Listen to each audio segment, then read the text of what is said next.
Ruangannya tak besar. Meja kayu tua di tengah ruangan itu menjadi pusat segalanya. Di atasnya, bertumpuk map plastik berwarna-warni, kertas faktur, nota pembelian, dan laporan keuangan yang belum sempat disusun. Sebuah kalender kecil dengan sudut robek tergantung di sisi dinding. Jam dinding berdetik lambat, seolah bosan dengan rutinitas harian yang membeku dalam kebiasaan. Vina duduk di kursi kerjanya, membungkuk sedikit sambil menyoroti angka-angka dalam lembaran laporan dengan mata yang setengah lelah, setengah terlatih. Rambutnya yang diikat ekor kuda tampak mulai berantakan. Sesekali ia menyelipkan anak rambut ke belakang telinga sambil mengetik di laptop tuanya. Sudah 5 tahun Vina bekerja di perusahaan itu, perusahaan konstruksi berskala menengah yang tumbuh perlahan tapi stabil. 5 tahun yang tidak bisa dibilang mudah, tapi juga tak sepenuhnya menyulitkan. Ia memulai karirnya sebagai staf administrasi biasa, tetapi karena ketelitiannya, ia dipindahkan ke bagian keuangan 2 tahun lalu. Hari-harinya berjalan seperti ini, masuk pukul 8, membuka sistem, mencocokkan data antara info C dan catatan pengeluaran, lalu pulang saat matahari hampir tenggelam. Di kantor, Vina bukan tipe yang menonjol. Ia lebih suka duduk diam, menyelesaikan tugas, lalu pulang tanpa banyak bicara. Tapi siapapun yang pernah bekerja bersamanya tahu, Vina adalah orang yang sangat bisa diandalkan. Dia adalah tipe pekerja yang tak pernah mengeluh, meski lelah. Yang tetap tersenyum saat deadline menumpuk. Yang datang lebih pagi dari bosnya sendiri, dan pulang paling akhir karena ingin memastikan semuanya rapi. Sore itu, hujan turun. Tidak deras, tapi cukup membuat udara jadi lembab. Aroma tanah basah menyelinap masuk lewat jendela kecil di sisi ruangan. Vina menarik napas panjang. Tangannya tetap menari di atas keyboard, mengoreksi satu angka yang salah ketik pada tabel Excel. Satu-satunya suara selain hujan adalah dengung komputer tua dan kipas angin yang berdiri goyah di pojok ruangan. Kantor sudah mulai sepi. Beberapa rekan kerja dari bagian proyek sudah pulang sejak pukul 4. Dia melirik ke arah jam dinding. Hampir pukul 6. Vina menyandarkan punggungnya dan meregangkan tangan. Pundaknya terasa kaku. 1 hari lagi selesai, gumamnya pelan. Nyaris seperti bicara pada diri sendiri. Setiap awal bulan seperti ini memang selalu padat. Proses pencocokan laporan pengeluaran dari proyek, input biaya operasional, sampai pengecekan dokumen tender yang harus disusun dengan rapi. Belum lagi jika ada pengeluaran mendadak dari Site yang harus disesuaikan dengan anggaran. Tapi Vina menikmatinya. Ada rasa puas tersendiri saat berhasil menyeimbangkan laporan, hingga tak ada 1 rupiah pun yang meleset. Dunia angka memang bukan untuk semua orang. Tapi baginya, angka-angka itu justru lebih bisa dipercaya daripada kata-kata manusia. Masih di sini juga. Sebuah suara menyapanya dari ambang pintu. Vina menoleh dan tersenyum. Itu Mbak Lilis, rekan kerjanya dari bagian umum. Usianya beberapa tahun lebih tua, dan sering mampir untuk sekadar berbincang. Iya, Mbak. Lagi nyicil laporan minggu ini, biar besok enggak terlalu padat. Mbak Lilis melangkah masuk sambil membawa termos kecil. Ini tadi bikin teh anget. Sisa 1 cangkir. Aku bawain kamu. Oh, makasih banyak, Mbak. Vina menerimanya dengan tulus. Tangannya langsung melingkup hangat cangkir plastik itu, menghirup aromanya sebelum menyesap. Mereka duduk dalam diam beberapa saat. Hanya denting hujan di atap seng yang mengisi udara. Capek, ya? Tanya Mbak Lilis sambil memandangi Vina. Lumayan. Tapi udah biasa, sih. Jawab Vina sambil tersenyum tipis. Kamu tuh ya, kerja enggak pernah setengah-setengah. Aku aja yang udah kerja belasan tahun, enggak sedisiplin kamu. Vina terkekeh pelan. Mungkin karena aku suka. Meski kadang pusing juga ngadepin info C yang bolong-bolong. Mereka tertawa ringan bersama. Udah makan? Belum. Nanti di rumah aja, jawab Vina singkat. Oke deh, aku duluan ya. Kamu jangan kelamaan. Iya, hati-hati di jalan, Mbak. Setelah Mbak Lilis pergi, suasana kembali sunyi. Tapi ada hangat yang tertinggal dari secangkir teh dan sapaan tulus. Vina tinggal di rumah kontrakan kecil, tidak jauh dari kantor. Sebuah rumah sederhana dengan 1 kamar tidur, dapur kecil, dan ruang tamu mungil yang juga berfungsi sebagai ruang kerja. Ia tinggal sendiri. Kedua orang tuanya sudah lama meninggal, dan adik semata wayangnya kini sedang kuliah di luar kota. Sebagian besar gajinya selalu ia sisihkan untuk biaya kuliah adiknya. Malam itu, seperti biasa, Vina makan malam sederhana. Sepiring nasi, telur dadar, dan tumis sayur sisa kemarin. Sambil makan, ia membuka laptopnya kembali, kali ini untuk mencatat pengeluaran pribadinya dalam aplikasi keuangan sederhana yang ia rancang sendiri. Hidup Vina teratur. Ia punya jadwal mingguan untuk bersih-bersih, memasak, hingga waktu membaca buku. Di tengah hiruk-pikuk dunia kerja, ia menjaga dunianya tetap rapi, setidaknya sebisa mungkin. Setelah selesai makan, ia menyeduh segelas air hangat dan duduk di teras kecil di depan rumah. Cahaya lampu jalan berpendar lembut. Hujan sudah reda. Aroma malam basah menyelimuti udara. Ia menatap langit malam yang kelabu. Matanya mengamati bintang yang bersembunyi di balik awan. Minggu depan deadline proyek dari tim lapangan. Gumamnya pelan. Harus siapin format laporan pengeluaran lagi. Vina tidak merasa terbebani. Justru ia merasa tenang saat tahu apa yang harus ia lakukan keesokan hari. Kepastian, itulah yang membuatnya tenang. Ia tak suka kejutan, apalagi yang datang tanpa permisi. Keesokan paginya, Vina bangun pukul 5. Ia selalu memulai harinya dengan teh hangat dan doa singkat. Setelah mandi dan bersiap, ia mengenakan kemeja biru muda dan celana bahan warna hitam, lalu mengecek kembali tas kerja untuk memastikan semua dokumen sudah dibawa. Ia sampai di kantor lebih pagi dari biasanya. Matahari belum tinggi. Udara masih lembab sisa hujan semalam. Di lantai 2 kantor, ruangannya sepi. Ia menyukai momen itu, saat belum ada orang lain, saat hanya ada dirinya dan suara langkah sepatu di lantai keramik. Ia menyalakan komputer, menyusun kembali laporan yang ia kerjakan kemarin. Satu persatu, ia membuka file, mencocokkan nomor transaksi, menyusun ulang kronologis pengeluaran dari proyek yang masuk minggu lalu.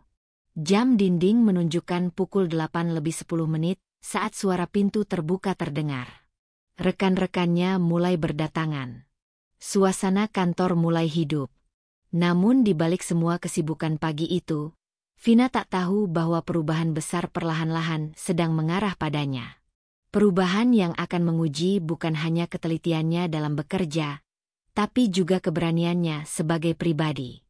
Tapi untuk saat ini, semuanya masih seperti biasa. Tanpa ketegangan, tanpa firasat.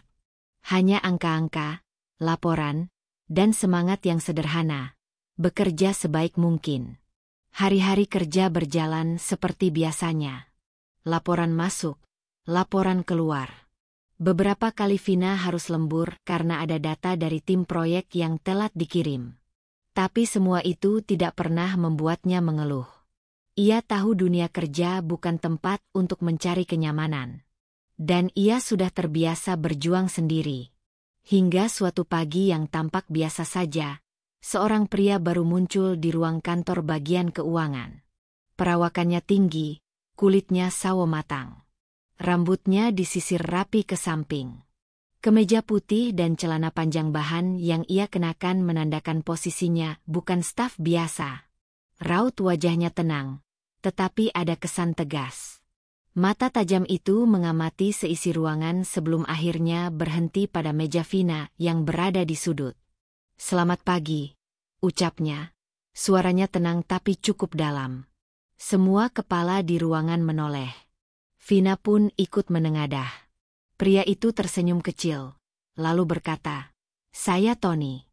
Mulai hari ini saya ditugaskan di kantor pusat sebagai manajer operasional." Beberapa orang saling pandang. Tony melangkah masuk lebih jauh, memperkenalkan diri satu persatu pada staf yang ada, termasuk pada Vina. Saat tiba di mejanya, Tony mengulurkan tangan. "Vina, ya? Saya sudah dengar nama kamu. Katanya, kamu orang paling rapi di divisi ini." Vina berdiri dan menjabat tangannya sopan. "Terima kasih, Pak." Tony tertawa pelan. "Enggak usah kaku. Saya bukan tipe bos yang suka dipanggil Pak terus-menerus. Santai aja." Vina hanya membalas dengan senyum tipis, meski dalam hatinya dia merasa canggung. Ia bukan orang yang mudah akrab dengan atasan, apalagi yang baru dikenalnya. Tapi sikap Tony saat itu memang terasa cukup ramah. Tidak meledak-ledak, tidak juga sok dekat. Satu hal yang membuat Vina agak lega. Hari itu Tony lebih banyak mengamati. Ia duduk di ruangannya yang berdinding kaca, mengamati jalannya sistem kerja, membaca laporan, dan sesekali keluar untuk berdiskusi langsung dengan bagian administrasi. Namun meski baru datang, Tony tampaknya cepat memahami irama kantor. Ia memperhatikan detail. Beberapa kali Vina melihatnya mencoret laporan pengeluaran yang terlihat ganjil, atau meminta revisi pada data pembelian yang tidak tercatat dengan jelas. Setiap sore, Tony tidak langsung pulang. Ia duduk cukup lama di ruangannya, menyalakan laptopnya sendiri, dan mencatat sesuatu yang tampaknya cukup serius. Bahkan ketika Vina lembur sampai hampir maghrib, lampu ruangan Tony masih menyala. Vina sempat beberapa kali melirik ke arahnya. Ada sesuatu yang menarik dari cara pria itu bekerja. Teliti, tenang, tapi juga menyimpan kehati-hatian. Seperti sedang membaca situasi dengan cermat, tanpa terburu-buru. Hari-hari berikutnya membawa perubahan kecil namun terasa. Tony mulai terlibat dalam pengelolaan proyek. Ia juga sering mendatangi ruang keuangan untuk meminta laporan tertentu. Vina adalah salah satu staf yang paling sering ia hubungi, karena memang hampir semua data penting ada di tangan Vina. "Laporan pengeluaran proyek minggu kedua bulan lalu, kamu yang pegang, ya?" tanya Tony suatu siang, berdiri di samping meja Vina sambil membawa map. "Iya. Sudah saya input di sistem, tapi kalau perlu versi cetaknya, saya bisa ambilkan sekarang." "Nah, itu dia. Saya masih lebih nyaman baca hard copy." Vina mengangguk dan bangkit dari kursinya menuju lemari arsip. Ia membawa satu map besar, dan menyerahkannya pada Tony. Tony membuka lembar per lembar dengan seksama. Alisnya sedikit mengernyit. "Kamu yang susun semua ini?" "Iya. Saya cocokkan dengan faktur dan catatan dari tim lapangan." Tony mengangguk pelan. "Rapi sekali. Aku suka cara kerjamu. Jelas, rinci, dan masuk akal." Vina agak kaget mendengar pujian itu. Ia menunduk sopan. "Terima kasih, Pak, Mas Tony." Tony tersenyum. "Nah, gitu dong." Meski pertemuan-pertemuan itu hanya singkat, Vina mulai bisa menilai karakter Tony. Ia bukan orang yang mudah terpancing emosi. Ia mendengarkan dengan penuh perhatian, dan ketika memberi arahan, tidak pernah dengan nada tinggi. Tapi tetap saja, Tony memiliki wibawa yang membuat orang tak bisa menganggap enteng. Namun di balik segala sikap ramah dan profesionalnya, ada aura tertentu dalam diri Tony yang sulit ditebak. Seperti ada sesuatu yang ia sembunyikan, atau mungkin simpan dalam-dalam.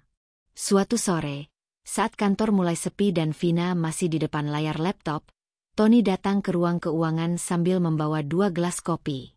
"Masih kerja juga?" tanyanya sambil menyerahkan 1 gelas. Vina menoleh, agak terkejut. "Mas Tony enggak pulang." "Sama kayak kamu," katanya sambil duduk di kursi kosong. "Lagi nyusun strategi operasional. Perusahaan ini banyak yang perlu dibereskan." Vina hanya mengangguk. Ia bukan tipe yang suka ikut campur urusan di luar tugasnya. Tony menyeruput kopinya perlahan. Kamu betah kerja di sini? Pertanyaan itu membuat Vina terdiam sebentar. Ia menatap layar, lalu menjawab pelan, saya bersyukur masih punya pekerjaan. Tapi kalau ditanya betah, saya kerja untuk tanggung jawab, bukan karena rasa nyaman. Tony menatapnya dalam. Ada kekaguman yang samar dalam matanya. Kamu punya prinsip. Itu bagus. Vina tersenyum simpul, lalu kembali menunduk pada pekerjaannya. Kalau suatu saat kamu melihat sesuatu yang menurutmu enggak beres di sini, kamu bakal gimana? Pertanyaan itu mengambang. Vina tidak langsung menjawab. Ia memalingkan wajahnya sejenak ke arah jendela, ke langit yang mulai gelap.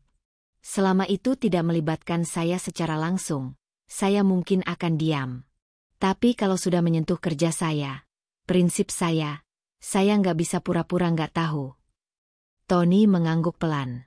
Jawabanmu jujur. Dan itu cukup. Tak lama kemudian, Tony pamit dan kembali ke ruangannya. Vina menatap gelas kopi yang belum habis itu. Ada sesuatu yang baru saja terjadi. Entah apa, tapi firasatnya berkata bahwa itu bukan percakapan biasa. Hari-hari berlalu. Tony semakin sering terlibat dalam pengambilan keputusan penting. Ia juga mulai mengubah beberapa prosedur yang selama ini terasa kaku. Beberapa staf menyambut baik, meski tak sedikit pula yang merasa Tony terlalu banyak mengutak-atik. Bagi Vina, ia masih menjaga jarak. Ia tahu Tony bukan orang sembarangan. Tapi ia juga bukan tipe yang mudah mempercayai seseorang hanya karena sikap luar yang sopan dan perhatian. Vina tetap bekerja seperti biasa, dengan kedisiplinannya yang kaku tapi tulus. Tapi jauh di lubuk hatinya, ada bagian dari dirinya yang mulai bertanya-tanya. Tony bukan sekadar manajer baru. Cara bicaranya, cara pandangnya, dan pertanyaan-pertanyaan yang ia ajukan perlahan membentuk benang-benang yang tak biasa. Dan Vina, sepelan apapun ia melangkah, tahu bahwa dunia kerjanya yang selama ini ia pikir stabil, mulai bergetar perlahan. Tapi untuk saat ini, semuanya masih berjalan seperti biasa. Laporan demi laporan tersusun. Kopi hangat kadang mampir di sore hari. Dan Tony, masih dengan sikap tenang yang tak bisa ditebak sepenuhnya. Pagi itu, Vina datang sedikit lebih awal dari biasanya. Udara masih sejuk, lorong kantor masih sunyi. Ia sengaja tiba cepat karena ada beberapa laporan bulanan yang belum selesai direvisi. Ia lebih suka bekerja dalam keheningan, saat ruangan masih kosong dan pikirannya belum terganggu berbagai keluhan atau obrolan rekan kerja. Saat menyalakan komputer, matanya sempat menatap ruang kaca di ujung kantor. Ruangan Tony. Tirainya masih tertutup rapat. Namun hanya beberapa menit berselang, pintunya terbuka. Tony muncul dengan setelan rapi seperti biasa. Wajahnya tenang seperti belum tidur semalaman. Mereka saling menatap sejenak, lalu Tony mengangguk kecil sebagai sapaan. Vina membalas dengan halus. Hari itu seakan berjalan seperti biasa. Tapi bagi orang yang cukup peka, ada sesuatu yang mulai terasa berbeda. Perubahan-perubahan kecil yang nyaris tak disadari. Tony mulai memberlakukan sistem baru untuk pengajuan anggaran. Ia membuat form digital khusus yang harus diisi dengan keterangan detail dan tanda tangan elektronik dari 3 bagian berbeda. Tidak semua staf menyambutnya dengan senang. Banyak yang merasa ribet, termasuk beberapa kepala divisi. Namun Tony tetap tenang menghadapi keberatan itu. Ia tidak berteriak, tidak memaksa. Ia hanya berkata satu kalimat yang kemudian selalu diingat Vina. Sistem lama memberi celah. Saya cuma menutupnya. 3 minggu sejak kedatangan Tony, suasana kantor jadi lebih hening. Beberapa staf mulai enggan bercanda terlalu keras di ruang kerja.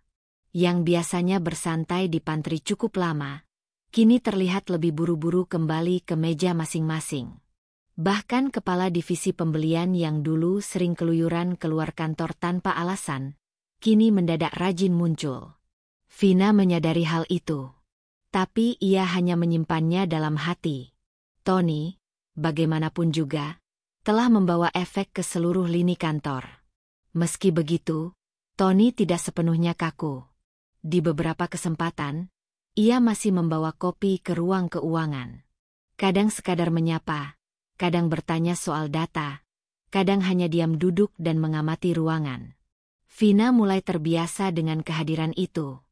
Meski mereka tidak bicara banyak, tetapi ada semacam komunikasi yang terbangun diam-diam. Ia mulai bisa menebak saat Tony sedang lelah, atau saat Tony menahan sesuatu. Cara pria itu menggosok pelipis, cara dia menatap layar lama tanpa menyentuh mouse. Semuanya halus, tetapi Vina melihatnya.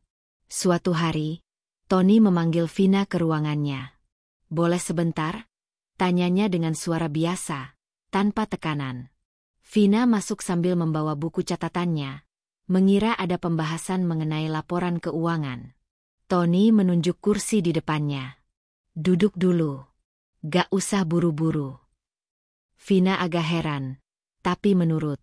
Tony membuka file di laptopnya dan memutar layar ke arah Vina. "Aku nemu ini. Data pengeluaran logistik 2 bulan lalu. Ada hal aneh yang mau aku tanya." Vina menatap angka-angka itu. Ia langsung mengenalinya. Itu dari tim proyek wilayah barat. Yang urus data ini biasanya bagian pembelian. Tapi saya yang input akhir karena harus cocokkan dengan info C dan bukti pembayaran. Tony menunjuk satu kolom. Harga satuannya ini jauh di atas standar. Bahkan dibandingkan wilayah lain. Vina mengangguk pelan. Saya sempat bingung juga waktu itu. Tapi karena semua dokumen pendukung lengkap, saya nggak berani banyak komentar. Tony bersandar di kursinya. "Kamu simpan soft copy-nya?" "Ada. Lengkap. Sama yang dari divisi pengadaan juga." Tony diam sejenak. Tatapannya dalam. "Aku tahu kamu orang yang rapi dan gak macam-macam, Vin. Jadi aku minta bantuannya. Kalau kamu nemu data seperti ini lagi, tolong catat. Simpan. Jangan langsung lapor siapa-siapa. Cukup simpan dulu." Vina menatap Tony, mencoba membaca maksud dari permintaan itu. Tapi ia tidak bertanya. Ia hanya mengangguk pelan. "Baik." Sejak saat itu, Tony tidak pernah membahas hal tersebut lagi. Tapi Vina tahu, ia tengah mengumpulkan sesuatu. Entah apa, tapi bukan untuk tujuan sepele. Tony bekerja seperti seseorang yang sedang menyusun puzzle besar. Dan Vina, sadar atau tidak, telah menjadi bagian dari kepingan puzzle itu. Hari-hari selanjutnya diwarnai dengan kejadian-kejadian kecil yang mulai menyusup ke rutinitas. Suatu siang, kepala divisi pembelian terlihat keluar dari ruang Tony dengan wajah cemberut. Beberapa staf mulai bisik-bisik, mengatakan Tony terlalu banyak ikut campur. Tapi tidak ada yang bisa menyangkal bahwa sejak ia datang, sistem keuangan jadi lebih bersih. Vina juga mulai melihat keanehan-keanehan kecil di dalam data. Tanda tangan digital yang tampak dibuat buru-buru. Tanggal transaksi yang berbeda dari tanggal faktur. Nama supplier yang tidak konsisten. Dulu, ia mungkin mengabaikan itu semua. Tapi kini, ia mulai mencatat. Membuat folder khusus. Menyimpan salinan dengan rapi di komputer pribadi yang tidak tersambung ke jaringan kantor. Ia tidak tahu kenapa ia menurut. Tapi ada bagian dalam dirinya yang percaya pada Tony. Entah karena caranya bicara. Atau mungkin karena untuk pertama kalinya, ada atasan yang memperhatikan bukan hanya hasil kerjanya, tapi juga nilainya sebagai pribadi. Malam-malam Vina mulai diisi dengan lebih banyak renungan. Ia teringat masa lalunya, saat masih baru bekerja, saat harus menahan lapar karena gaji yang datang telat, saat merasa tak punya daya di hadapan sistem yang timpang. Kini, ia tidak lagi merasa lemah. Meski tidak punya kuasa, Ia merasa memiliki sesuatu yang lebih dari sekadar data. Ia punya kebenaran. Dan meski belum tahu kemana arah semua ini, ia merasa bahwa langkahnya tidak sia-sia. Tony mungkin bukan sosok pahlawan. Tapi ia memantik sesuatu yang telah lama mati dalam diri Vina, keberanian. Dan meski belum ada yang berubah secara besar-besaran, Vina tahu sesuatu sedang bergerak di balik diamnya kantor itu. Mungkin belum hari ini. Mungkin belum besok. Tapi suatu saat, badai pasti datang. Sejak pertemuan malam itu, Vina tidak lagi memandang pekerjaannya dengan cara yang sama. Setiap angka dalam laporan, setiap tanda tangan digital, dan setiap slip pengeluaran menjadi seperti potongan teka-teki besar yang perlahan mulai membentuk gambar. Ia menjadi lebih hening, tapi tidak berarti lemah. Matanya lebih jeli, pendengarannya lebih tajam. Setiap kali seseorang menyebut nama yang sudah pernah ia lihat dalam berkas mencurigakan, ia langsung menandai. Setiap kali ada transaksi yang waktunya tidak wajar, ia menelusuri kembali sampai ke titik terkecil. Tony tidak terlalu sering menghubunginya. Seolah mereka sepakat dalam diam bahwa ini adalah permainan waktu dan kesabaran. Mereka hanya berbagi informasi lewat jalur aman, dengan menyelipkan catatan kecil di dalam map dokumen fiktif yang mereka tukar saat bertemu di pantry atau ruang rapat. Namun tentu saja, semakin dalam Vina menggali, semakin besar tekanan yang ia rasakan. Suatu pagi, saat ia masuk ke kantor, seseorang menempelkan selembar kertas di mejanya bertuliskan, "Hati-hati kalau terlalu ingin tahu, kamu bisa jadi yang pertama dipecat." Vina membaca tulisan itu dengan napas berat. Tangannya sedikit gemetar saat menyobek kertas itu, dan merobeknya menjadi serpihan kecil sebelum membuangnya ke tempat sampah. Tapi dalam dadanya, ada bara yang justru makin menyala. Ketakutan itu nyata, tapi rasa muaknya jauh lebih besar.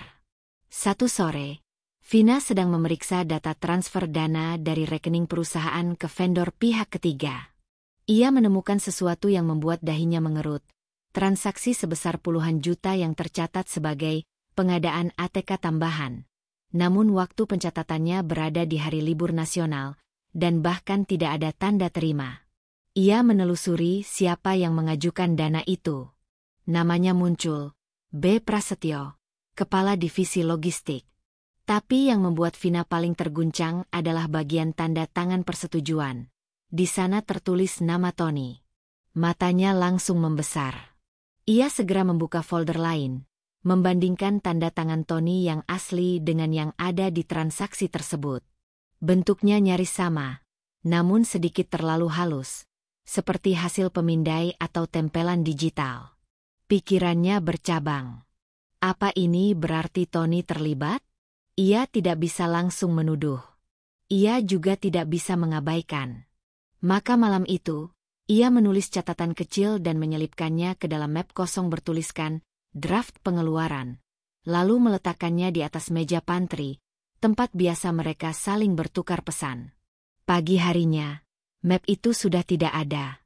Saat sore tiba, Tony datang menghampirinya dengan 2 gelas kopi dan sebuah senyum datar.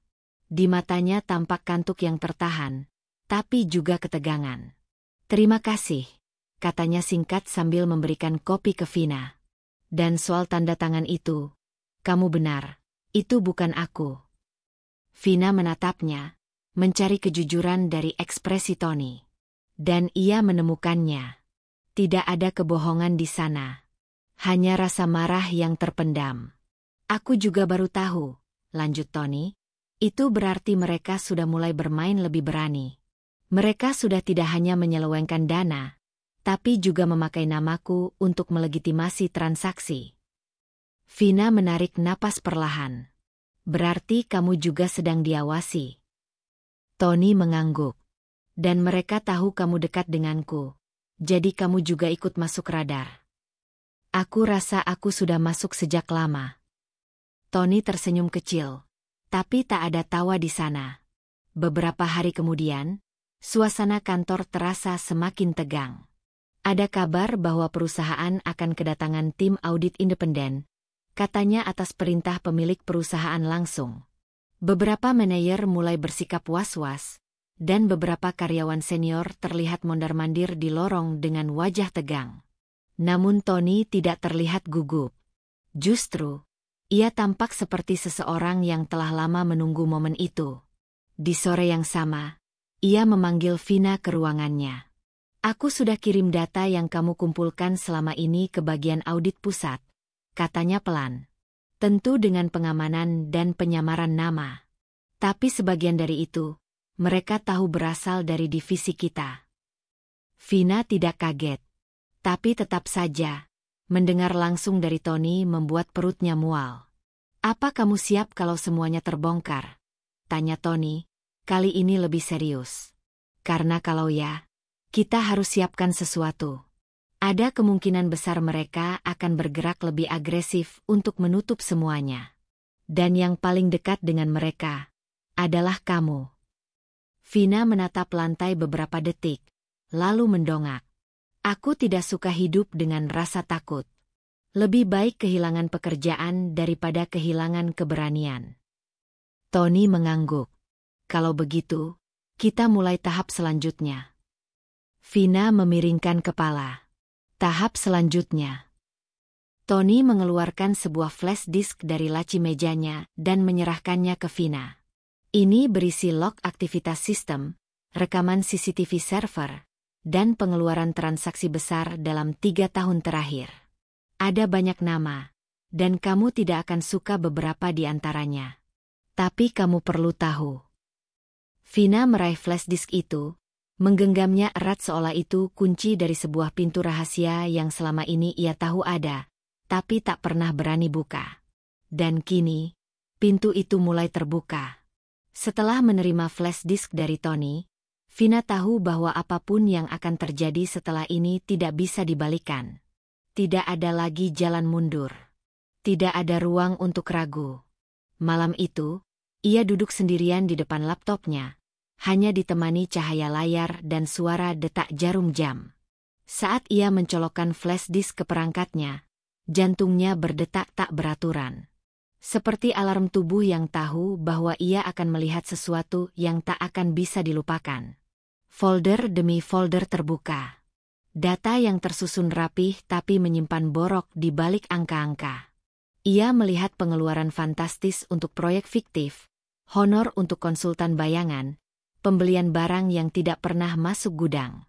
Namun yang paling membuat tengkuknya dingin adalah nama-nama yang muncul di dalamnya.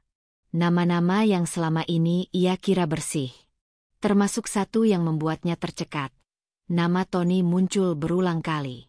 Tidak sebagai pelaku utama, tapi tercatat sebagai supervisor atau pemberi persetujuan di banyak pengeluaran. Beberapa terlalu mencurigakan untuk bisa diabaikan.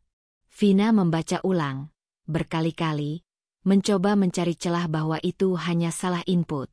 Tapi semuanya terlalu rapi untuk disebut kebetulan. Ketika pagi datang, wajahnya pucat. Matanya sembab. Tapi yang lebih menyiksa bukan rasa kantuk atau lelah, melainkan konflik di dadanya. Bisakah ia tetap percaya pada Tony?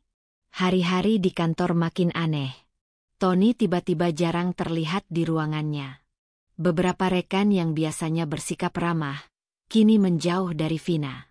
Beberapa bahkan tak lagi menatap matanya saat berselisih di lorong. Seperti ada perintah tidak tertulis untuk menjauhinya. Puncaknya, saat Vina membuka email kerjanya pagi itu, sebuah pemberitahuan masuk dari bagian kepegawaian. Anda dijadwalkan untuk pertemuan klarifikasi terkait audit internal pada pukul 15.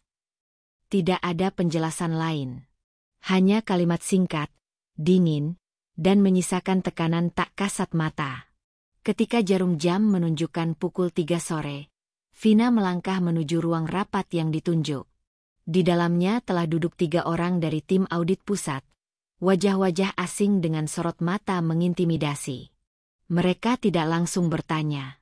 Sebaliknya, mereka menunjukkan beberapa dokumen yang telah Vina lihat semalam.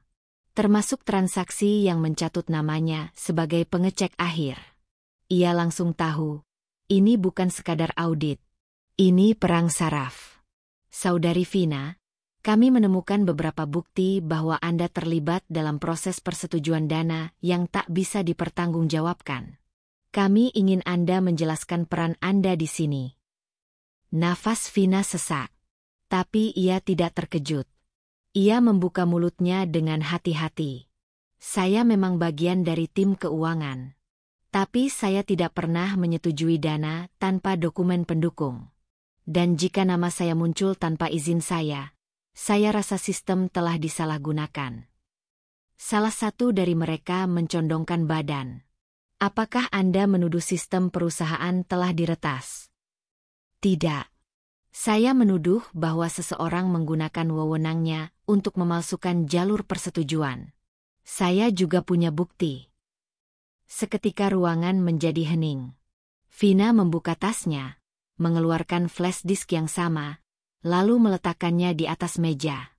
Ini rekamannya. Termasuk aktivitas login, transaksi mencurigakan, dan nama-nama yang terlibat. Saya serahkan ini kepada tim audit, karena saya percaya bahwa perusahaan masih punya orang-orang yang ingin melihat kebenaran ditegakkan. Salah satu dari mereka mengambil flash disk itu, memandangnya sejenak sebelum berkata, "Kami akan memverifikasi ini." Setelah pertemuan itu, Vina kembali ke ruangannya. Tangan dan kakinya dingin. Ia tahu, setelah hari itu, tidak akan ada yang sama. Dan benar saja. Keesokan harinya, Tony tidak masuk. Tidak ada pemberitahuan. Tidak ada kabar. Vina mencoba menelepon, tapi ponselnya tidak aktif. Sore harinya, ia mendengar bisik-bisik bahwa salah satu manajer telah dinonaktifkan sementara waktu untuk investigasi lebih lanjut. Tony. Namun yang lebih mengejutkan datang saat Vina dipanggil oleh pimpinan perusahaan. Sebuah ruangan yang selama ini tidak pernah ia masuki. Di sana, duduk seorang pria parubaya, berpakaian sederhana, namun aura otoritasnya tak bisa diabaikan. "Vina," katanya dengan suara tenang namun tajam, "saya sudah membaca laporanmu. Dan saya ingin tahu, kenapa kamu memutuskan untuk melaporkan semua ini?" Vina menatap pria itu, lalu berkata, "Karena saya percaya perusahaan ini pantas untuk tahu siapa yang menggerogotinya dari dalam." Pria itu tersenyum tipis, lalu mengangguk. "Saya suka kejujuran. Tapi saya harus memperingatkan kamu. Ini baru awal. Masih ada banyak yang harus dibongkar. Dan saya ingin kamu membantu saya." Vina mengernyit. "Saya?" "Ya. Tapi sebelum itu, saya ingin jujur. Kami juga sedang menyelidiki Tony. Dan dari data yang kami temukan, dia mungkin tidak sepenuhnya bersih." Dada Vina bergetar. Ia ingin membantah, ingin membela. Tapi ia tahu, rasa percaya tidak bisa berdiri sendiri tanpa bukti. Malam itu, saat ia pulang ke apartemennya, seseorang mengetuk pintu. Vina membuka, dan di depannya berdiri Tony. Wajahnya lelah, matanya sembab. "Aku dipecat," ucapnya singkat. Vina menatapnya, tanpa bisa berkata-kata. "Tapi bukan karena korupsi," lanjutnya. "Karena aku tahu terlalu banyak, dan aku tidak bisa menutupinya lebih lama. Aku bilang ke tim audit tentang siapa saja yang terlibat. Tapi mereka tidak suka, jadi aku jadi korban tumbal." Tony duduk di sofa Vina, menggenggam wajahnya sendiri. "Aku minta maaf. Aku tidak bilang dari awal. Aku pikir aku bisa menangani semuanya sendiri. Tapi aku salah." Vina mendekatinya, duduk di sampingnya. "Kita belum kalah, Tony," katanya pelan. "Karena mereka belum tahu bahwa kita punya sesuatu yang lebih besar." Tony menoleh. "Apa maksudmu?" Vina menarik napas panjang. "Aku tahu siapa dalang sebenarnya. Dan aku tahu cara menjatuhkannya. Tapi aku butuh kamu. Bukan sebagai korban, tapi sebagai saksi kunci." Tony menatap Vina dengan campuran harapan dan takut. Dan di sana, Dalam ruang sempit apartemen yang sunyi, dua orang yang pernah jadi bayangan di balik sistem besar itu akhirnya memutuskan. Mereka tidak akan lagi diam. Beberapa hari berlalu sejak Tony datang dengan wajah hancur. Vina mulai sadar bahwa keputusannya membawa konsekuensi yang jauh lebih luas dari yang ia bayangkan. Jika awalnya ia hanya ingin keadilan atas gaji yang ditahan, kini ia telah membuka pintu yang mengarah pada kubangan kotor para petinggi perusahaan. Kini Tony bukan lagi manajer. Tapi justru setelah bebas dari jabatan itu, ia lebih lantang bersuara. Mereka berdua sepakat untuk tidak hanya menyerahkan flash disk, tapi juga mengumpulkan lebih banyak bukti. Tony, yang dulu diberi akses ke beberapa server internal dan sistem pencatatan keuangan, masih punya salinan data yang diam-diam ia simpan di drive pribadi. Suatu malam, mereka duduk bersama di ruang kerja Vina. "Aku dulu cuma takut, Vin," ucap Tony, menggeser kursi mendekat. "Takut kalau semuanya jadi berantakan. Aku punya adik yang kuliah, ibu yang masih butuh biaya berobat, dan aku pikir, kalau aku ikut sistem, aku bisa bertahan dan bantu mereka."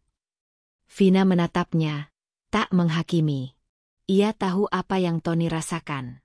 Karena ia juga pernah menunduk saat harga dirinya diinjak oleh seorang atasan. "Dan sekarang?" tanya Vina pelan. Tony menarik napas panjang. "Sekarang aku tahu, sistem yang kita bantu lindungi ini, justru yang bikin kita mati pelan-pelan." Hari itu kantor terasa lebih hening. Mungkin karena kabar tentang audit yang mendadak membesar sudah menyebar. Atau karena munculnya surat edaran internal yang menyebutkan bahwa ada kemungkinan perusahaan akan melakukan restrukturisasi besar-besaran. Vina kembali dipanggil. Kali ini bukan ke ruang audit, tapi langsung ke ruang direksi pusat. Ruangan itu dingin. Lampu redup.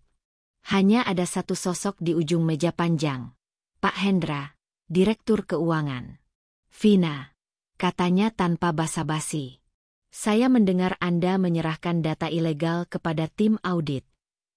"Ilegal?" Vina mengangkat alisnya. "Saya hanya menyerahkan salinan data perusahaan yang diakses oleh user resmi. Tidak ada yang saya curi." Pak Hendra menyipitkan mata. "Kamu tahu, kami bisa menjerat kamu atas pelanggaran kerahasiaan data." Vina berdiri tegak. Ia tidak ingin lagi menunduk. "Silakan, Pak. Tapi saya punya backup yang sudah saya titipkan ke media." Detik itu juga wajah Pak Hendra berubah. Dingin, marah, panik. Tapi berusaha tetap tersenyum. "Apa yang kamu mau, Vina?" Pertanyaan itu terasa seperti jebakan. Tapi Vina tahu apa yang harus dijawab. "Saya tidak mau apa-apa. Saya hanya mau perusahaan ini bersih. Dan semua orang yang selama ini mengeruk uang perusahaan, termasuk Anda, bertanggung jawab." Diam. Ruangan itu membeku. Vina tahu ia baru saja memukul keras dinding yang selama ini tak tergoyahkan. Malam itu, Tony dan Vina bertemu dengan jurnalis dari sebuah media investigasi yang sebelumnya pernah menulis tentang kasus serupa di perusahaan lain. Pria itu bernama Ardi, dan dari cara bicaranya, ia seperti singa tua yang sudah kenyang medan. "Kalau kalian serius, kalian harus siap segala kemungkinan," ucapnya. "Saya bisa bantu blow up kasus ini. Tapi begitu berita naik, kalian akan jadi target." Tony dan Vina saling pandang. Mereka tahu, tidak ada yang mudah setelah ini. "Lebih baik kami jadi target karena melawan, daripada mati perlahan karena diam," ujar Tony. Ardi tersenyum. "Bagus. Tapi satu hal terakhir. Kalian punya bukti siapa dalangnya?" Vina mengangguk. Ia membuka laptopnya dan menampilkan satu file. Di dalamnya, catatan transaksi yang mengarah langsung pada beberapa nama penting, termasuk direktur utama dan komisaris independen. Ini, yang selama ini menahan gaji karyawan, mengambil dana proyek fiktif, bahkan mencairkan bonus fiktif atas nama karyawan yang sudah resign. Ardi membungkuk menatap layar. Bagus, gumamnya.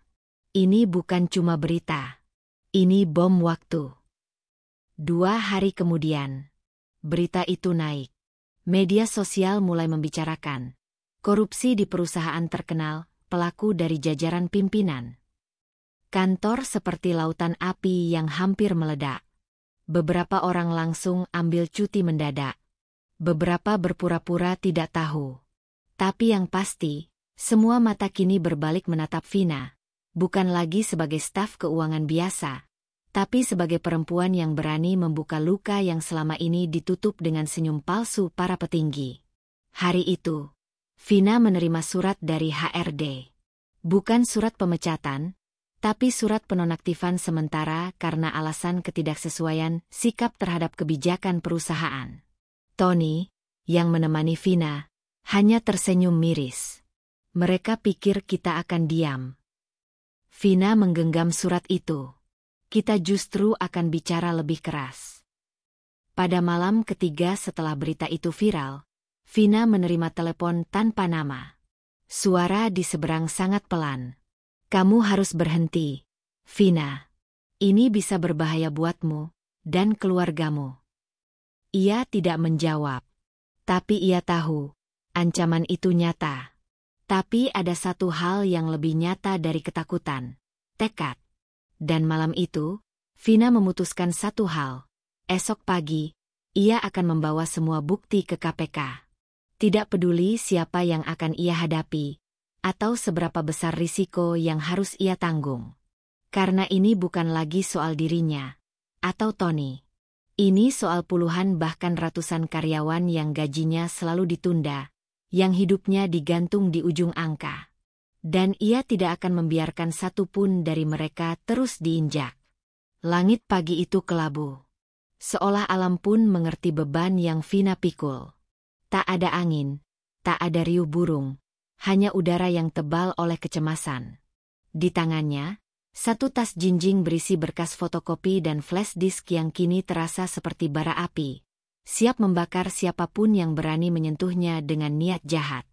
Tony menjemput lebih awal.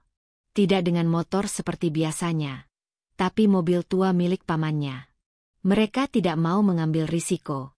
Jalan menuju tempat tujuan mereka harus aman dan tidak menarik perhatian. Semalam aku mimpi buruk, kata Tony tiba-tiba, di tengah keheningan perjalanan. Vina menoleh. Tentang apa? Aku dikejar orang-orang berseragam hitam. Aku lari bawa map biru. Mereka terus meneriakkan namaku. Vina tidak berkata-kata. Hanya menggenggam lebih erat map yang ada di pangkuannya. Tiba di depan gedung anti korupsi, suasana begitu berbeda. Megah, tenang, tapi menyimpan aura serius. Vina menarik napas panjang. Tak ada jalan kembali. Proses pelaporan tak sebentar. Mereka harus melewati beberapa lapis keamanan, menyebut identitas, menjelaskan alasan kedatangan, dan menyerahkan dokumen secara resmi. Petugas mencatat semua, termasuk siapa yang memberi informasi dan sumber asal data. Namun yang membuat jantung Vina berdetak kencang adalah saat mereka dipersilakan masuk ke sebuah ruangan tertutup, bukan lagi bagian publik, melainkan bagian pemeriksaan awal. Bapak Rio, penyidik dari Subdirektorat Tipikor, ucap seorang pria berbadan tegap, mengenakan kemeja putih dan dasi abu-abu. Wajahnya datar, matanya tajam. Silakan dijelaskan dari awal, ujarnya pelan namun tegas. Vina memulai. Suaranya sedikit gemetar, tapi ia tidak menyembunyikan apapun. Ia ceritakan soal penundaan gaji, tentang rasa curiga, lalu temuan Tony, hingga bagaimana mereka menemukan dokumen mencurigakan yang mengarah ke penggelapan dana besar-besaran. Tony menimpali dengan pernyataan resmi dan menunjukkan dokumen elektronik. Penyidik mencatat setiap kata. Berarti saudara Tony ikut dalam sistem tersebut sebelumnya. Tony mengangguk. Saya tahu ini bisa jadi bumerang bagi saya. Tapi saya sudah siap. Pak Rio menatap Tony lama. Kalau memang terbukti saudara tidak mengambil keuntungan, dan justru menjadi whistleblower, maka akan ada perlindungan hukum untuk Anda. Kata-kata itu sedikit menenangkan. Tapi Vina tahu, perjalanan ini baru dimulai. 3 hari setelah pelaporan, kantor berubah drastis. Tim dari lembaga anti korupsi datang mendadak. Mereka menyegel ruangan tertentu, menyita komputer, memeriksa berkas. Beberapa staf terlihat panik, sebagian besar pura-pura tidak tahu. Tapi tak ada yang bisa menutup mata bahwa badai tengah mendarat. Nama Vina mulai tersebar, meski awalnya tidak disebutkan di media. Tapi bisik-bisik di dalam kantor seperti api menjalar di balik sekat cubikle. Vina tuh yang ngelaporin, katanya. Gila sih, berani banget. Aku sih kagum, tapi juga takut. Beberapa menjauh. Tapi ada pula yang mendekat dengan mata berkaca-kaca. Seorang ibu bagian administrasi, yang sudah bekerja 12 tahun, mendekati Vina diam-diam di pantry. Terima kasih, Nak. Saya tahu kamu yang memulai semua ini. Saya nggak pernah bisa ngomong, tapi gaji saya sering dipotong diam-diam. Saya pikir memang pajak, ternyata bukan. Vina hanya tersenyum. Bu, ini bukan karena saya. Tapi karena ibu-ibu seperti ibu juga yang sabar menanggung ketidakadilan selama ini. Namun tak semua berjalan mulus. Malam harinya, Tony dikejar oleh 2 orang tak dikenal saat hendak pulang. Untungnya ia sempat masuk ke dalam minimarket dan bersembunyi di belakang mesin pendingin. Ia mengirim pesan ke Vina. Mereka mulai gerak. Hati-hati. Vina menatap layar ponselnya dengan jantung berdegup kencang. Ia tahu risiko itu nyata. Dan pagi berikutnya, ia mendapat surat kaleng, diselipkan di bawah pintu apartemennya. Berhenti. Ini bukan urusanmu. Tapi ia tak gentar. Ia malah semakin yakin bahwa ia menyentuh luka yang sangat dalam. Seminggu kemudian, berita besar meledak. Direktur dan komisaris ditetapkan tersangka korupsi dana perusahaan. Foto-foto mereka terpampang di berita pagi. Vina menatap layar televisi tanpa suara. Tangannya gemetar, bukan karena takut, tapi karena campuran lega dan haru. Tony berdiri di sampingnya. Ia hanya mengangguk. Lihat, kamu berhasil, Vin. Vina menggeleng. Kita. Ia tahu, ini belum akhir. Akan ada proses hukum panjang, akan ada tekanan baru. Tapi yang jelas, satu kenyataan kini tak bisa lagi dibungkam. Kebenaran sudah terbuka. Dan itu tak bisa ditutup lagi. Gedung tempat Vina bekerja kini terasa seperti tubuh kosong tanpa jiwa. Suasana hening yang biasanya hanya terjadi di akhir pekan, kini justru menyelimuti hari kerja. Meja-meja ditinggalkan setengah rapi, sebagian komputer tak lagi menyala, dan ruang manajerial yang dulu megah, kosong. Disegel. Ditinggalkan oleh pemiliknya yang kini berada di balik jeruji tahanan, menanti proses hukum yang tak akan sebentar. Namun, Vina tidak merasa menang. Yang ia rasakan lebih seperti tubuhnya yang tertatih keluar dari medan tempur, penuh luka, tapi masih berdiri. Ia belum sepenuhnya bisa bernapas lega. Hari pertama kembali ke kantor, beberapa orang menyambutnya dengan sorotan mata berbeda. Bukan lagi sorotan sinis seperti dulu saat gaji tertunda dan ia bersuara. Kini mata-mata itu memancarkan rasa hormat, kagum, sekaligus was-was. Selamat pagi, Mbak Vina, ujar seorang staf resepsionis yang selama ini selalu cuek padanya. Bahkan membungkuk sedikit. Sikap yang langka. Tony menyusul masuk 5 menit kemudian. Tidak lagi dengan wajah penuh ketakutan seperti sebelumnya. Meski masih waspada, kini ada cahaya optimisme yang perlahan tumbuh di wajahnya. Ia duduk di meja yang dulu penuh kekhawatiran, dan kali ini membuka laptop tanpa beban di pundak. Aku pikir kita bakal dipecat, gumam Tony. Lirih. Vina melirik. Aku juga. Tapi sepertinya perusahaan memilih diam, mungkin takut sorotan lebih tajam dari publik. Keduanya terdiam. Lalu tertawa kecil. Pahit, tapi jujur. Namun badai tak sepenuhnya pergi. Vina mulai menerima panggilan misterius dari nomor tak dikenal.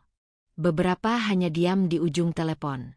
Lain waktu, ada suara berat yang berkata singkat, "Berhenti main jadi pahlawan, atau kamu akan kehilangan lebih dari sekadar pekerjaan." Ia laporkan ke lembaga yang menaungi pelapor kasus korupsi. Syukurlah, sejak awal mereka sudah menawarkan perlindungan, meskipun itu terbatas. Bu Vina, untuk sementara waktu kami minta Anda hindari tempat umum yang terlalu ramai, ujar seorang petugas dari lembaga itu. Dan selalu pulang dengan seseorang, jangan sendirian. Ia menurut. Dan Tony tak pernah lagi membiarkannya pulang sendiri. Kabar tentang kasus itu tersebar ke berbagai media. Beberapa stasiun televisi bahkan mengangkat kisah karyawan wanita berani yang membongkar skandal keuangan perusahaan tempat ia bekerja. Wawancara mulai berdatangan. Tapi Vina hanya memilih satu, media kecil yang dikenal idealis. Ia tidak ingin kisahnya diputarbalikkan menjadi sekadar headline kosong yang menjual drama tanpa makna. "Kenapa Anda melaporkan?" tanya jurnalis muda itu. Vina menghela napas.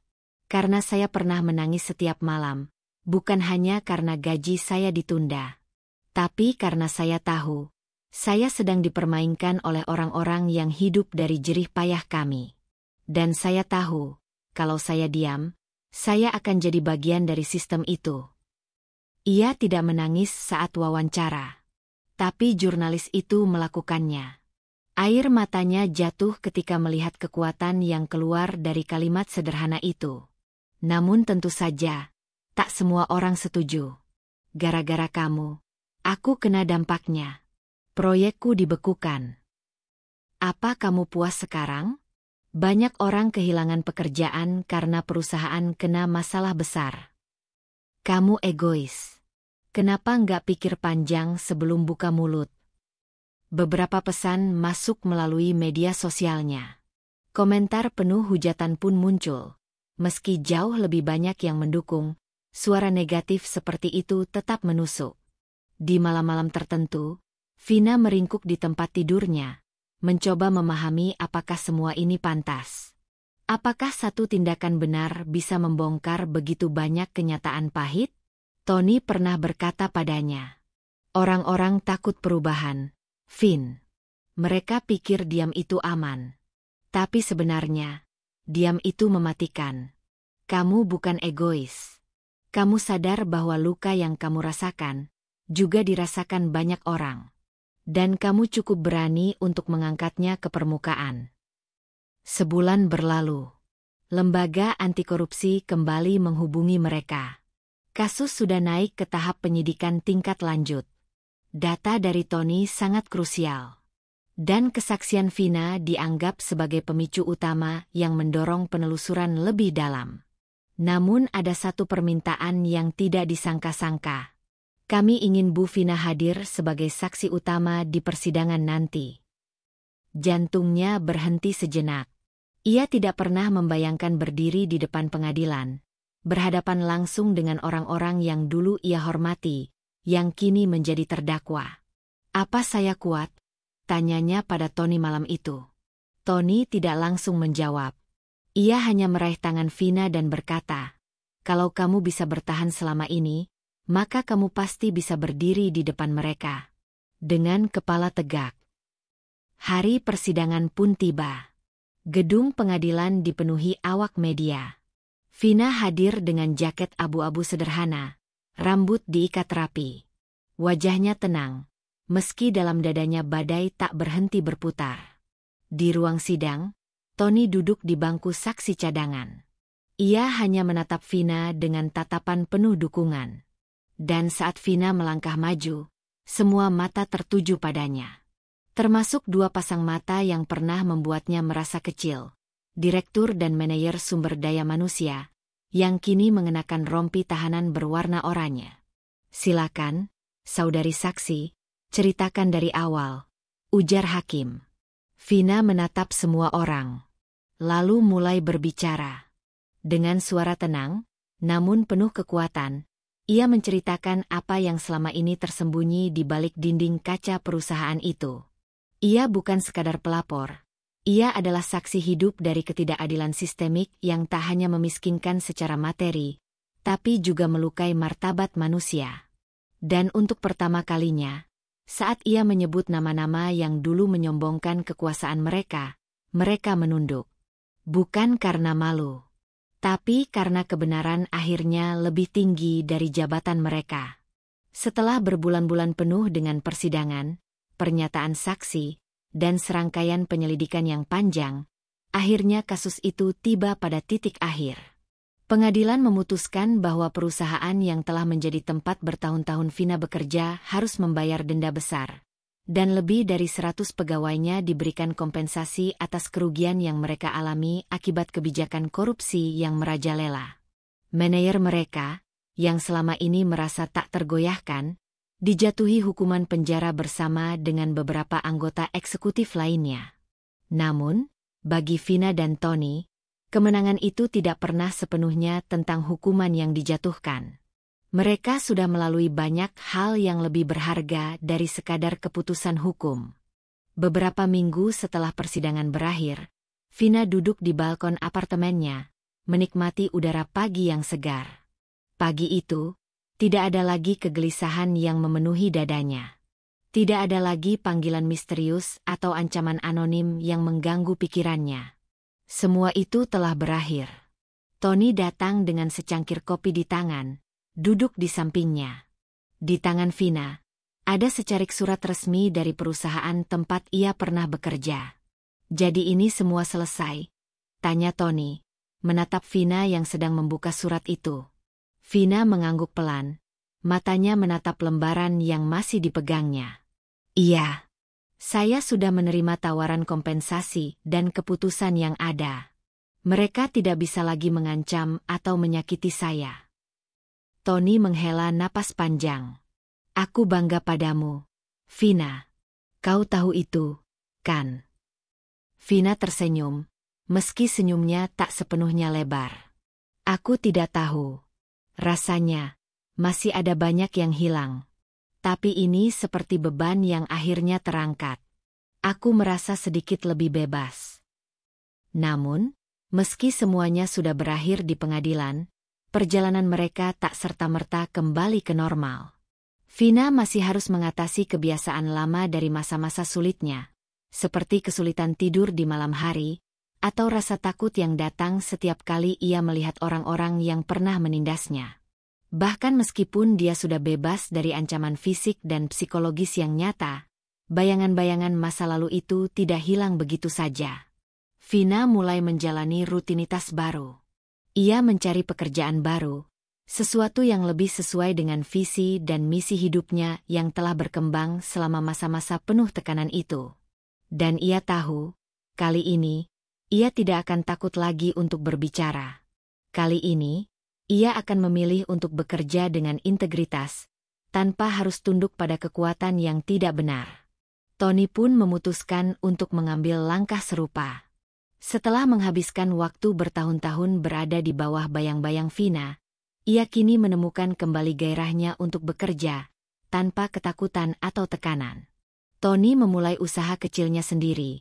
Sebuah perusahaan desain grafis yang berkembang pesat berkat keterampilan dan ketekunannya yang tak terbantahkan. Pada suatu pagi, beberapa bulan setelah persidangan, Tony mengajak Vina untuk bertemu di sebuah kafe. Mereka duduk berhadapan di meja kecil yang hanya dihiasi dengan secangkir teh hangat. Aku rasa ini saatnya untuk memulai sesuatu yang baru, bukan? Ujar Tony sambil tersenyum. Vina menatapnya. Senyum lebar di wajahnya. Benar, Tony. Aku sudah lelah menahan sakit, menanggung semua beban yang tidak seharusnya aku bawa. Sekarang, kita berdua punya kesempatan untuk memulai kembali. Untuk menjadi siapa kita sebenarnya, tanpa takut dihantui masa lalu. Tony mengangkat cangkirnya. Untuk masa depan yang lebih cerah.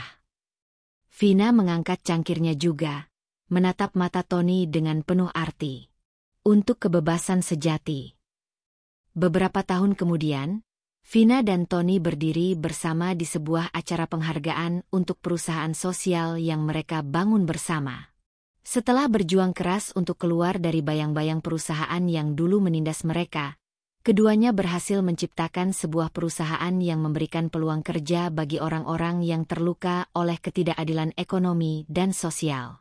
Mereka menginspirasi banyak orang, memberikan harapan kepada mereka yang merasa tidak punya jalan keluar. Vina berdiri di podium, menerima penghargaan dengan penuh syukur. Wajahnya kini dipenuhi dengan rasa percaya diri yang sebelumnya hanya bisa ia impikan. Ia melihat ke belakang dan tersenyum. Tony berdiri di belakangnya, memberi isyarat positif, memberinya kekuatan.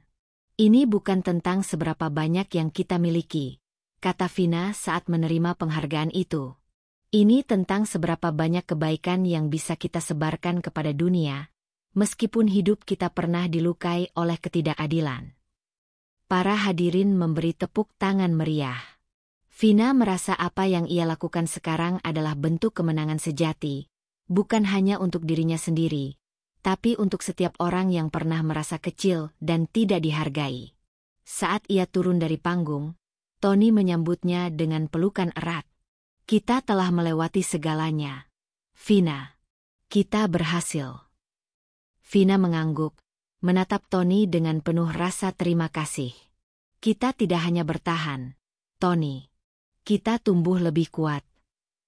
Di luar sana, dunia terus berputar, dengan segala tantangan dan ketidakadilan yang selalu ada. Tapi bagi Vina dan Tony, mereka kini tahu satu hal yang pasti, bahwa tidak ada yang bisa menghentikan seseorang yang berani untuk berdiri dengan tegak, berbicara dengan suara lantang, dan melangkah dengan keyakinan. Mereka telah melalui perjalanan panjang, penuh perjuangan, tetapi akhirnya menemukan kedamaian dalam diri mereka sendiri. Dan itu adalah awal dari segalanya. Tahun-tahun berlalu sejak Vina dan Tony berhasil mengungkapkan kebenaran dan memulai hidup baru mereka. Namun, meskipun mereka telah mencapai kedamaian, beberapa perasaan tak terduga masih menghantui mereka, menciptakan titik refleksi dalam kehidupan yang baru mereka bangun. Mereka tahu bahwa untuk sepenuhnya sembuh, mereka harus belajar melepaskan sepenuhnya, termasuk dari masa lalu yang gelap. Pada suatu malam yang tenang, Vina duduk di sofa dengan secangkir teh herbal di tangannya, menatap keluar jendela apartemennya. Kota di bawah sana terlihat hidup dengan segala keramaian dan lampu yang berkelap-kelip, namun hatinya terasa begitu damai. Tidak ada lagi rasa cemas atau ketakutan yang membebani dirinya. Tidak ada lagi ancaman dari masa lalu yang menghantui setiap langkah. Tony masuk ke ruang tamu, membawa 2 cangkir teh. "Apa yang kau pikirkan?" tanyanya, menatapnya dengan perhatian. Vina tersenyum lembut. "Aku hanya merenung tentang bagaimana kita sampai di sini. Dulu, aku tidak tahu apa yang akan terjadi. Rasanya begitu banyak yang hilang, terlalu banyak waktu yang terbuang karena kebohongan dan ketakutan." Tony duduk di sampingnya, mengulurkan cangkir teh untuknya. "Aku juga. Tapi yang kita pelajari dari semua itu adalah bagaimana kita bisa bangkit kembali. Bagaimana kita bisa mulai lagi, meskipun dunia telah mencoba meruntuhkan kita." Vina mengangguk. "Benar. Dulu aku merasa dunia ini begitu menekan, Tony. Tapi sekarang, aku merasa kita bisa memilih untuk menjadi lebih dari sekadar korban keadaan. Kita bisa memilih untuk menciptakan dunia kita sendiri." Tony menggenggam tangannya, memberikan dukungan yang tulus. "Dan kita sudah melakukannya, Vina. Kita membuat dunia kita lebih baik, untuk diri kita sendiri, untuk orang-orang di sekitar kita." Vina menghela napas dalam, memejamkan mata sejenak. "Aku tidak pernah bisa membayangkan hidup tanpa rasa takut ini. Tapi di sini aku sekarang, di sampingmu, berjalan menuju masa depan tanpa rasa terjebak." Tony tersenyum. "Kau bukan lagi orang yang dulu. Begitu juga aku. Kita berdua telah melewati ujian yang paling berat dan masih berdiri tegak. Itu berarti kita lebih kuat daripada yang kita kira. Vina menatapnya dengan penuh kepercayaan. Kita memang lebih kuat. Dan kita tahu bahwa apapun yang datang di depan, kita bisa menghadapinya bersama. Suatu pagi, Vina terbangun dengan perasaan yang berbeda. Dia merasa lebih hidup, lebih ringan, lebih siap untuk menghadapi apapun yang datang. Tidak ada lagi beban yang menghantui hatinya. Di meja makan, ia menemukan surat dari yayasan yang didirikannya bersama Tony. Sebuah surat yang mengkonfirmasi bahwa proyek besar mereka yang bertujuan untuk melawan ketidakadilan sosial telah disetujui untuk pendanaan besar. Vina tersenyum saat membaca surat itu. Kita melangkah lebih jauh lagi, Tony. Tony yang baru saja keluar dari kamar tidur, tersenyum mendengar kata-kata Vina. Ini baru permulaan, Vina. Kita akan memberikan peluang baru bagi banyak orang, dan itu yang lebih berarti. Vina berdiri dan berjalan menuju jendela, menatap keluar. Pemandangan kota yang dulu tampak menakutkan kini terasa seperti rumah bagi dirinya. Semua yang ia lalui, perjuangan, ketakutan, dan rasa sakit, akhirnya membawa dirinya ke tempat ini. Tempat di mana ia merasa damai dan bebas. Tony, kita melakukan hal yang benar. Kita memilih untuk bertarung, dan kita menang, kata Vina dengan suara yang penuh keyakinan. Dan kita akan terus menang. Karena kita percaya pada kekuatan kita sendiri, dan pada kebenaran yang kita perjuangkan, jawab Tony, mendekat dan berdiri di sampingnya, menatap kota yang luas bersama. Malam itu, setelah hari yang panjang, Vina dan Tony berjalan keluar ke taman kecil di dekat apartemen mereka. Taman itu kini menjadi tempat yang penuh kenangan indah. Tempat mereka sering duduk bersama, berbicara tentang impian dan harapan mereka untuk masa depan. Vina menggenggam tangan Tony dengan erat. Aku tahu kita akan selalu saling mendukung, Tony. Kita sudah melewati jalan terberat, dan sekarang kita ada di sini, di titik ini, bersama. Tony tersenyum, menatap langit malam yang cerah. Aku bersyukur bisa berada di sini bersamamu, Vina. Menjalani hidup ini bersama, menghadapi setiap tantangan, dan terus tumbuh menjadi pribadi yang lebih baik. Dengan penuh harapan di dalam hati mereka, keduanya melangkah maju, tidak lagi terikat oleh masa lalu. Mereka tidak hanya mengatasi ketidakadilan, tetapi mereka juga membuktikan bahwa cinta, keberanian, dan kebenaran adalah kekuatan yang tak terbendung. Dan di sanalah, di bawah langit yang penuh bintang, mereka menatap masa depan mereka. Suatu masa depan yang penuh kemungkinan, penuh peluang, dan yang terpenting, penuh harapan. Kehidupan seringkali membawa kita pada jalur yang penuh liku, dengan banyak rintangan dan tantangan yang tak terduga. Namun, ingatlah bahwa setiap ujian yang kita hadapi adalah bagian dari perjalanan kita menuju pemahaman diri yang lebih dalam. Jangan biarkan ketakutan atau kesulitan membuat kita terhenti. Justru, dari setiap perjuangan, kita bisa bangkit lebih kuat, lebih bijaksana, dan lebih siap menghadapi dunia. Hidup bukanlah tentang melarikan diri dari masalah, tetapi tentang bagaimana kita memilih untuk menghadapinya dengan keberanian, integritas, dan kasih sayang. Dalam setiap langkah yang kita ambil, kita memiliki pilihan untuk berdiri tegak, mencari kebenaran, dan menjadi versi terbaik dari diri kita sendiri. Jangan pernah takut untuk melangkah maju, meskipun jalan terlihat gelap. Karena setiap langkah kecil yang kita ambil adalah bagian dari perjalanan besar menuju kebebasan dan kedamaian sejati. Semoga perjalanan yang kita nikmati dalam cerita ini menginspirasi dan memberi pelajaran. Terima kasih telah mengikuti setiap langkah Vina dan Tony dalam mengatasi tantangan hidup mereka. Semoga kita semua bisa terus maju dengan hati yang penuh harapan, keberanian untuk menghadapi kesulitan, dan keyakinan bahwa hari esok akan lebih baik. Jangan lupa untuk selalu percaya pada diri sendiri, karena Anda adalah pembuat jalan Anda sendiri. Teruslah mengejar impian dan tetap semangat. apapun yang terjadi. Salam hangat dan sampai jumpa di cerita selanjutnya.